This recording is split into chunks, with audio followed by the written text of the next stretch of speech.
Nile Sports TV.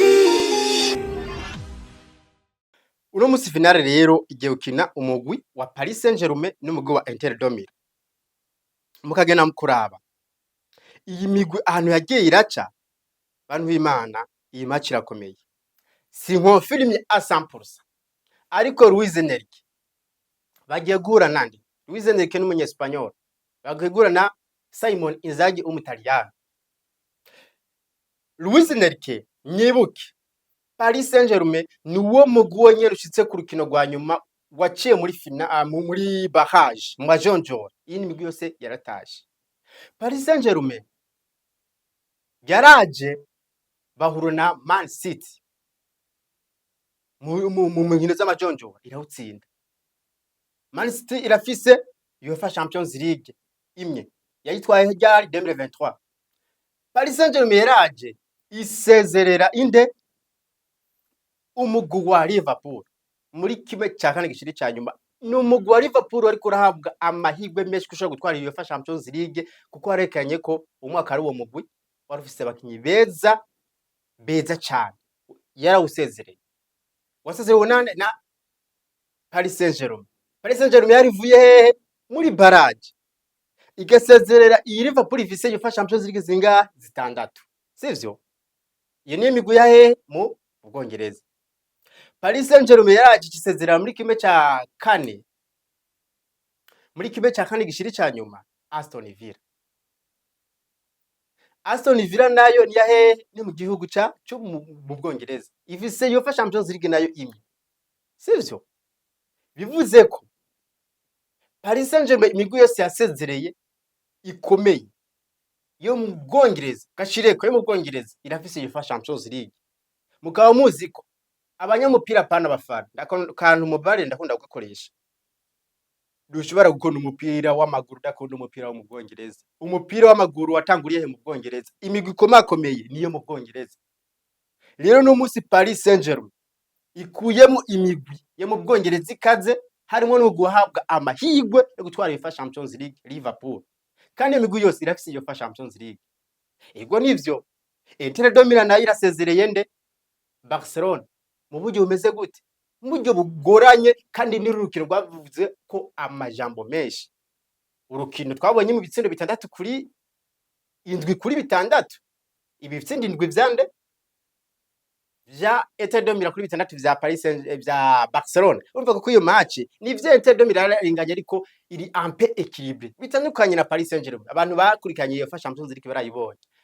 Luis Enrique numumenyereza n'ivyo atatwara UEFA Champions League kwa Paris Saint-Germain. Ariko nawe yari yitanze kwande kwa Barcelona. FC Barcelona ni nayo UEFA Champions League baheruka 2015.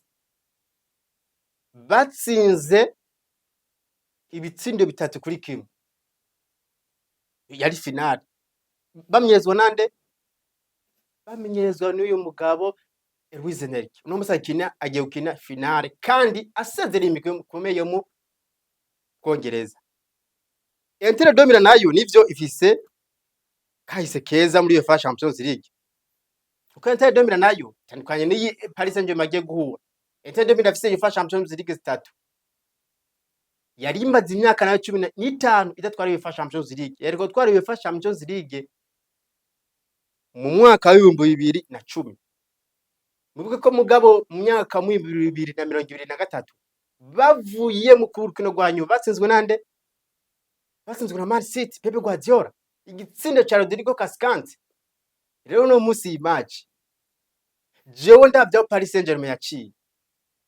Nkaraba iyi Swade bafise. Nkaraba iyi Inter de Milan aho yaciye. Ni Swade bafise.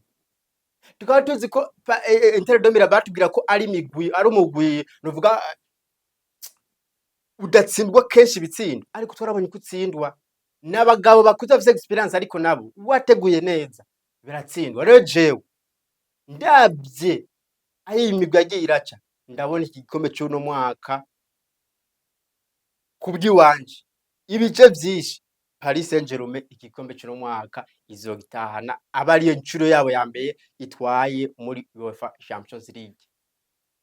Hari akandi kantu kamwe abantu bagumye bagira ko amakenga. Hari abenshi bagumye babaza, twumvise ko urukino rwa FC Barcelona na Paris Saint na Inter de Milan bamwe bavuga ngo wabereye San Siro, abandi bakavuga ko wabereye Giuseppe Meazza. Au fait, iyi Giuseppe Meazza na San Siro ni kibuga kiri mu gisagara c'Imilan. Rero uyu Giuseppe Meazza buriya yari umukinyi wa kera yakiniye iyi migwi ibiri, yakiniye AC Milan acakina na Inter de Milan. Ni n'umukinyi yavuzwe cyane mu gihugu c'Ubutaliyano kuko yarakiniye no mu guserukira igihugu, ashobora kuhava abahishije ibikombe bigera kuri 2 vya Coupe du Monde. Yari yavuze 1910 ariko aza kwitaba Imana 1979 afite imyaka 68. Uwo rero ni Giuseppe Meazza. Ni kuvuga rero ico kibuga bacitiriye Giuseppe Meazza mu ntumbero yo kumuha agaciro, nuko hari ikibuga kanaka boshobora kucitirira umukinyi yigeze gukina kera cyangwa umu entraîneur yageze kwamenyereza uwo mugwi. Rero harabeze kuba harashatse kuba akantu kameze kudahurizako hagati ya AC Milan na Inter de Milan. Inter de Milan yo yavuga ati tucitirire Giuseppe Meazza bivanye n'ivyo yakoze mu gwa Inter de Milan na AC Milan no mu guserukira igihugu, kandi yarakoceje imyaka atari mike mu gwa Inter de Milan. Ariko AC Milan nayo ikavuga ati twebwe ikibuga kizoguma citwa San Siro, hama namwe mucitwe Giuseppe Meazza. Rero iyo Inter de Milan yakiriye ikibuga citwa Giuseppe Meazza, ariko iyo AC Milan yakiriye kica citwa San Siro. Iryo niryo tandukaniro rihari, ariko ni ikibuga kimwe cakirirwa ko niyo migwi ibiri. San Siro AC Milan yarasi kuriheba, hama Giuseppe Meazza nayo ryanka guhebwa n'uyu mugwi wa Inter de Milan wakinyemwo uwo mugwi, uwo mukinyi ari nabo bacu bitirira iki kibuga. Nivyo kuno munsi nivyo twe twashoboye kubategurira, na cyane cyane ubona ko ariyo agize inkuru zari zizweho muri UEFA Champions League, utundi dukuru tuba dutandukanye. Ariko rero ndabashimire mwebwe mwese mudengeshanya gukurikirana ibiganiro bica kuri Inari Sport TV nkuko vyama twama tubaha ibigiye bitandukanye. Reka sirangiza nakengurukiye abantu bose mwandanya mudukurikirana haba ku rubuga rwa Facebook, YouTube, Instagram, hama abatarashobora gukanda kuri suivre YouTube cyangwa following kuri YouTube cyangwa suivre kuri Facebook, Instagram, simbira ko mubikore hama mutumire bagenzi banyu n'abatumire bagenzi babo babandanya bakurikirana ibiganiro byiza byizewe bica kuri Night Sport TV, kandi mubandanye mwihereza amazi ya Eagle Mineral Water. Jemwe nawe utaha akisorangiza nakengurukiye udahengeshanya kugira amasanamu abandanye asa neza ngaha ku rubuga rwa Night Sport TV, na usundi ni Pasi ubuhinga bw'ivyuma. Jemwe nawe utaha, ciao ciao. Night Sport TV.